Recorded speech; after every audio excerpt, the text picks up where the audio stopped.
లో సీఎం చంద్రబాబు పర్యటన కొనసాగుతోంది. ప్రపంచ ఆర్థిక సదస్సులో సీఎం చంద్రబాబు ఇవాళ ప్రముఖ కంపెనీల అధినేతలు సీఈఓలతో సమావేశం కానున్నారు. వరల్డ్ ఎకనామిక్ ఫోరం కాంగ్రెస్ సెంటర్లో జరిగే పారిశ్రామిక పురోగతి అంశంపై నిర్వహించే సెషన్లో సీఎం చంద్రబాబు పాల్గొంటారు.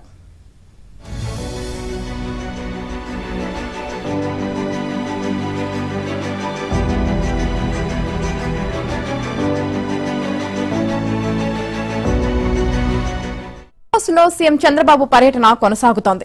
ప్రపంచ ఆర్థిక సదస్సులో సీఎం చంద్రబాబు ఇవాళ ప్రముఖ కంపెనీల అధినేతలు సీఈఓలతో సమావేశం కానున్నారు. వరల్డ్ ఎకనామిక్ ఫోరం కాంగ్రెస్ సెంటర్లో జరిగే పారిశ్రామిక పురోగతి అంశంపై నిర్వహించే సెషన్లో సీఎం చంద్రబాబు పాల్గొంటారు.